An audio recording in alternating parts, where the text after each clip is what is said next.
مسئلہ بھی ویسے ہمارے نزدیک یہی ہے، لیکن کوئی بھی جو میں مثال دوں کسی چیز کو سمجھانے کے لیے تو وہ آپ نے یہ نہیں سمجھنا کہ یہ میں مسئلہ بیان کر رہا ہوں. تو ہم کہتے ہیں کہ بھئی دیکھیں اس میں راجح اور اولا یہ ہے کہ یہ رکوع سے پہلے کیا جائے. اچھا، اب یہ جو ہم کہہ رہے ہیں کیا ہم یقین اور علم کے ساتھ کہہ رہے ہیں؟ یعنی ہمیں یقین ہے اس مسئلے کا کہ یہی مسئلہ صحیح ہے، دوسرا مسئلہ غلط ہے، یا دوسرا مسئلہ مرجوح ہے 100% اس کی کوئی دلیل نہیں ہے. نہیں، ہم ایسا نہیں کہتے. ہم کہتے ہیں کہ ہمارا رجحان اس طرف ہے، ہمارے نزدیک اولویت اس کو حاصل ہے، ترجیح اس کو حاصل ہے، لیکن دوسرے مسئلے کو بھی ہم کلی طور پر باطل نہیں کہہ سکتے یقینی طور پر. ٹھیک ہے، ہم دلائل کی بنیاد پر اس مسئلے کو راجح مانتے ہیں. اور شیخ الاسلام ابن تیمیہ اور بہت سارے علماء اور حنابلہ وہ رکوع کے بعد والے کو قنوت وتر میں اولا مانتے ہیں. تو کچھ فقہی احکام وہ ہوتے ہیں کہ جس میں آپ یقین کے ساتھ بات کرتے ہیں، اور کچھ میں ایسے ہوتے ہیں کہ جس میں آپ جس کو کہتے ہیں احتیاط کے ساتھ بات کرتے ہیں. آپ دلائل کی بنیاد پر ایک مسئلے کے رجحان کی طرف جاتے ہیں، یعنی آپ کے نزدیک وہ مسئلہ وزنی معلوم ہوتا ہے، لیکن دوسرے کو بالکل آپ رول آؤٹ نہیں کرتے. تو کہتے ہیں کہ جب ہم معرفہ بولتے ہیں نا کہ فقہ نام ہے شریعت کے عملی احکام کو ان کے تفصیلی دلائل سے معرفت کا، تو کہتے ہیں جب ہم معرفت بولتے ہیں تو اس میں وہ بھی آ جاتا ہے جو یقینی سطح پر ہمیں کسی مسئلے کا علم ہو. جیسے میں نے کہا نماز فرض ہے، 5 نمازیں فرض ہیں، اس طرح رمضان کے روزے فرض ہیں. اب یہ آپ ہے تو یہ فقہ کا مسئلہ، لیکن یہ آپ یقین کی بنیاد پر کہہ رہے ہیں. اور کچھ ایسے مسئلے ہوتے ہیں جو علماء کے درمیان اختلافی ہوتے ہیں، دونوں طرح دلائل موجود ہوتے ہیں، دونوں طرف دلائل موجود ہوتے ہیں. ٹھیک ہے، تو وہاں پر پھر آپ رجحان کی طرف جاتے ہیں. ٹھیک ہے، تو وہ آپ کا ایک رجحان ہوتا ہے. تو کہتے ہیں ہم نے جب معرفہ بولا تو اس میں علم یعنی وہ یقین بھی آ گیا جو آپ یقین کی حد تک کسی مسئلے تک پہنچتے ہیں، اور اس میں ظن بھی آ گیا جس میں آپ کو کوئی رجحان ہوتا ہے لیکن آپ یقین کے ساتھ اس ایک ہی مسئلے کو جو ہے وہ صحیح یا دوسرے کو غلط نہیں کہہ رہے ہوتے. معرفہ تو کہتے ہیں یہ والمراد بقولنا معرفہ، ہمارے معرفہ قول سے مراد العلم والظن، علم اور ظن دونوں ہیں. لأن ادراک الاحکام الفقہیۃ قد یکون یقینیا. میری یہ عادت ہے کہ جو بات آگے کتاب میں آ رہی ہوتی ہے وہ پہلے پوری سمجھانے کی کوشش کرتا ہوں، پھر بعد میں آپ کتاب سے آرام سے گزر جائیں. تو یہی بات شیخ ابن عثیمین کی میں آپ کو پہلے سمجھا چکا ہوں. کہتے ہیں ان ادراک الاحکام الفقہیۃ، کیونکہ جو فقہی احکام کا ادراک ہوتا ہے نا ان تک آپ پہنچتے ہیں. قد یکون یقینیا، کبھی کبھار وہ آپ کا ادراک، آپ کی تحقیق یقینی سطح کی ہوتی ہے، یقینی سطح کی ہوتی ہے. وقد یکون ظنیا، اور کبھی کبھار وہ ظنی ہوتی ہے. ٹھیک ہے، اس میں دوسری طرف کا بھی ثواب کی امکان موجود ہوتا ہے. ٹھیک ہے، جب ہم یہ کہتے ہیں کہ بھئی رکوع کے بعد قنوت وتر ہونا چاہیے یا رکوع سے پہلے، تو ہم رکوع سے پہلے والے کو ترجیح دیتے ہیں اور اسی کے دلائل ذکر کرتے ہیں، لیکن دوسرے کو ہم بالکل رول آؤٹ نہیں کرتے، باطل نہیں قرار دیتے. ہم کہتے ہیں اس میں بھی ثواب کا امکان، یعنی اس میں بھی درستگی کا امکان موجود ہے. ہمیں یہ سمجھ آیا ہے فی الحال، ہم دلائل کی بنیاد پر اس نتیجے پر پہنچے ہیں. لیکن ہم یہ کہیں کہ بھائی بالکل باطل ہے، اس کی کوئی دلیل ہی نہیں ہے، کوئی ایسے ویسے، تو نہیں. ہم کہتے ہیں وہ جو دلائل پیش کیے جاتے ہیں ہمیں وہ سمجھ نہیں آتا کہ اس سے یہ مسئلہ بنتا ہے. ٹھیک ہے جی، قنوت نازلہ کے ساتھ اس کو موافق کرنا یا جو بھی. تو کہتے ہیں جو فقہی احکام کا ادراک ہوتا ہے نا، یہ کبھی کبھار تو یقین کی سطح کا ہوتا ہے اور کبھی کبھار اس میں ظن ہوتا ہے، رجحان ہوتا ہے آپ کا. کما فی کثیر من مسائل الفقہ، جیسے کہ بہت سارے فقہی مسائل میں ایسا ہوتا ہے. ایسا ہوتا ہے تو تبھی ایک فقیہ ایک مسئلہ پہلے کہتا ہے، بعد میں اسے رجوع کر لیتا ہے، یا بعد میں توقف اختیار کر لیتا ہے، پہلے ایک فتویٰ دیتا ہے بعد میں اسے رجوع کر لیتا ہے، چونکہ وہ یقینی سطح کا نہیں تھا. لیکن کیا دنیا کا کوئی فقیہ اس بات سے رجوع کر سکتا ہے کہ بھئی نمازیں 5 نہیں ہیں 4 ہو گئی ہیں، یا نماز جو ہے وہ فرض نہیں ہے، یا حج زندگی میں ایک دفعہ نہیں فرض، جتنی دفعہ استطاعت اتنی دفعہ فرض ہے؟ کوئی شخص یہ کہہ سکتا ہے؟ نہیں. کوئی شخص یہ نہیں کہہ سکتا کہ بھئی مومن عورتوں پر حجاب فرض نہیں ہے. وہ ہر شخص یہ کہے گا حجاب فرض ہے. ہاں، اختلاف کہاں آئے گا کہ چہرہ چھپانا علی الوجوب حکم ہے یا علی الاستحباب حکم ہے. اس میں فقہا کا صحابہ کا سلف کا اس میں، اور آج بھی اختلاف اس میں موجود ہے، لیکن جو ایک قول کی طرف جائیں گے کہ واجب اور فرض ہے یا دوسرے مستحب کی طرف، تو وہ اپنے دلائل کو رجحان کی بنیاد پر لے رہے ہوں گے، یہ نہیں کہ وہ یقین کی بنیاد پر کہہ سکتے۔ لیکن پردے کی بذات خود پردے کا فرض ہونا کوئی عالم دنیا کا نہیں کہہ سکتا، کوئی مسلمان نہیں کہہ سکتا کہ مومن عورتوں پر پردہ فرض نہیں ہے، تو کوئی مسلمان نہیں کہہ سکتا، کوئی اسلامی فکر والا نہیں کہہ سکتا۔ ہاں غامدی صاحب کہہ سکتے ہیں، تو چونکہ ان کی فکر اسلامی نہیں ہے تو ان کا کہنا یہ حق بنتا ہے نا، ان پر لازم ہے کہ یہ وہ بات کہیں، کیونکہ ان کی فکر اسلامی نہیں ہے، اورینٹلسٹ ہے، معتزلہ کے امام ہیں۔ والمراد بقولنا الاحکام الشرعیہ، کہتے ہیں جو ہم نے تعریف میں احکام شرعیہ کہا، کہتے ہیں اس سے ہماری مراد الاحکام المتلقات من الشرع کالوجوب والتحریم، وہ احکام ہیں المتلقات جو حاصل شدہ ہیں، حاصل شدہ، المتلقات جو حاصل کیے گئے ہیں، تلقا یا تلقا سے یہ اسم مفعول کا صیغہ ہے، المتلقات جو حاصل کیے جاتے ہیں، من الشرع شریعت سے، شرع شریف سے، کل وجوب و تحریم جیسے کسی چیز کا واجب ہونا یا کسی چیز کا شریعت میں حرام ہونا، فخرج به الاحکام العقلیہ، تو اس سے احکام عقلیہ خارج ہو گئے جن کا تعلق عقل سے ہوتا ہے، کہ ما کمعرفت ان الکل اکبر من الجزء، والاحکام العادیہ کمعرفت نزول الطل فی اللیلۃ الشاتیۃ اذا کان الجو صحفا۔ اچھا، کہتے ہیں کہ جیسے اس بات کا جاننا ہر بندہ ہی جانتا ہے کہ بھئی جو کل ہوتا ہے نا وہ جز سے بڑا ہوتا ہے، ایسے ہے نا۔ شیخ صاحب ابھی 1 منٹ کے لیے آواز آپ کی غائب ہو گئی، ابھی آواز آ رہی ہے؟ اب تو آ رہی ہے جی آ رہی ہے استاد۔ ہاں، اب دیکھیں یہ ایک میں نے دائرہ بنایا تو اس کو 4 حصوں میں تقسیم کیا ہے۔ اب یہ جو دائرہ ہے نا یہ ہے کل، اور یہ جس کو میں نے کلر کیا ہے یہ ہے اس کا جز، اس کو ہم کہیں گے اپنی اصطلاح میں، مطلب یہ روبو ہے، الروبو۔ تو کہتے ہیں یہ عقل سے معلوم بات ہے، جیسے آپ کہتے ہیں 2 × 2 4 ہوتے ہیں، ٹھیک ہے، 5 نہیں ہو سکتے، 3 نہیں ہو سکتے، اسی طرح یہ بات عقل سے معلوم ہے کہ کل ہمیشہ اپنے جز سے بڑا ہوتا ہے، کیونکہ جو جز ہے وہ اس کل سے ہی تو نکلتا ہے، تو کل بڑا ہوگا اور جز چھوٹا ہوگا، یہ ایک عقلی بات ہے، تو اس کا بھی احکام شریعت کے ساتھ کوئی تعلق نہیں ہے۔ جیسے کہ بندہ یہ جانے کہ جہاں پر دھواں نکلے تو بندہ کہے گا کوئی آگ یا ایندھن ہوگی پیچھے، کوئی انرجی ہے جس سے دھواں نکل رہا ہے، یہ عقل سے بات معلوم ہے، اس کا شریعت کے احکام سے کوئی تعلق نہیں۔ عقلی احکام جو انسان اپنی عقل سے جانتا ہے اس کا جو ہے نا، جب ہم نے یہ احکام شرعیہ کی قید لگائی تو اس سے احکام عقلیہ خارج ہو گئے، جیسے کہ یہ کہنا کہ کل جز سے بڑا ہوتا ہے۔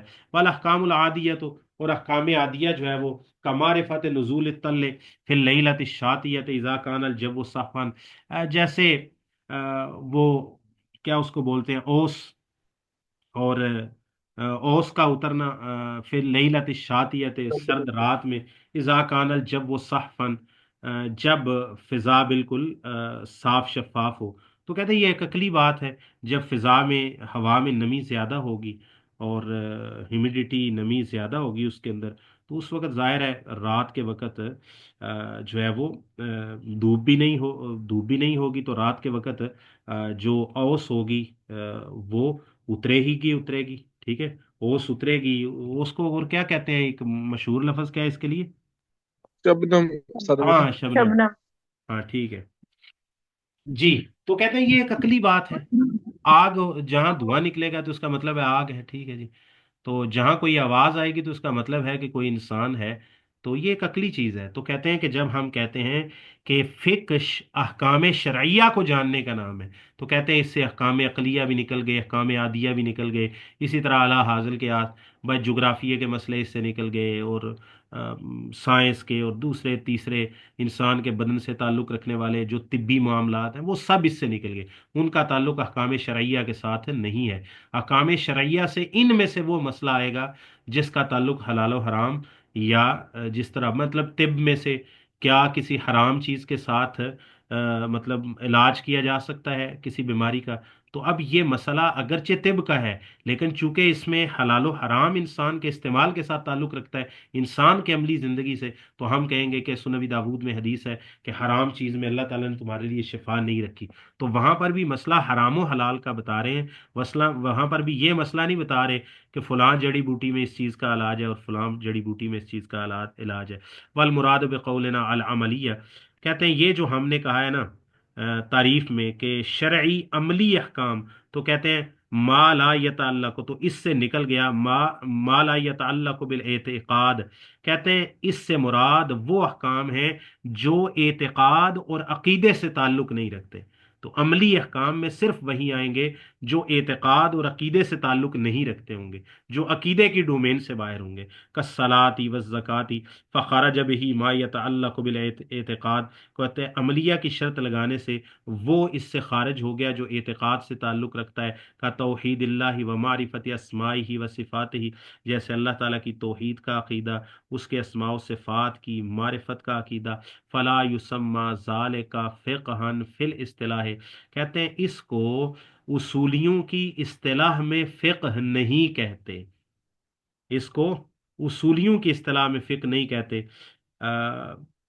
تعریف کا آخری جملہ والمراد بقولنا بادلتہ التفصیلیہ، ہم نے جو کہا کہ ادلہ تفصیلیہ سے شرعی عملی احکام کو جاننے کا نام یا ان کی معرفت کا نام یہ فقہ ہے، تو کہتے ہیں ادلہ تفصیلیہ سے کیا مراد ہے؟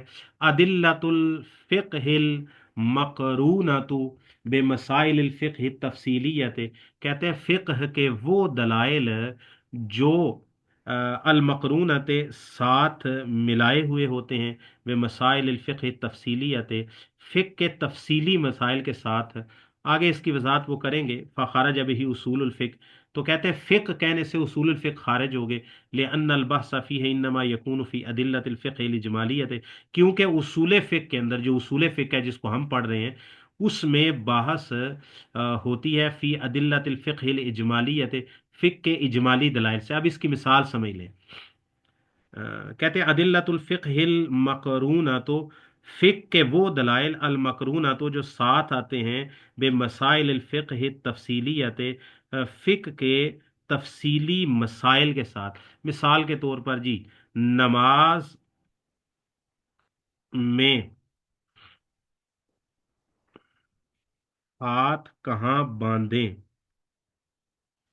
یہ ایک فقہ کا ایک مسئلہ ہے، ایک فقہ کا مسئلہ ہے۔ اب اس کی تفصیلی دلیل ہوگی کہ رسول اللہ صلی اللہ علیہ وسلم، وائل بن حجر کی حدیث آپ پیش کریں گے اور کوئی کہ کان رسول اللہ صلی اللہ علیہ وسلم یضع یدہ الیمنی علی یدہ الیسری علی صدرہ، یا کان الناس یؤمرون علی عہد رسول اللہ صلی اللہ علیہ وسلم ان یضع الرجل یدہ الیمنی علی ذراع الیسری فی الصلاۃ، بخاری کی حدیث ہے وہ جو۔ اچھا، اب یہ تفصیلی دلائل کس کو کہتے ہیں کہ ایک ایک مسئلہ اس کی جو خاص دلیل اس کے بارے میں ہے۔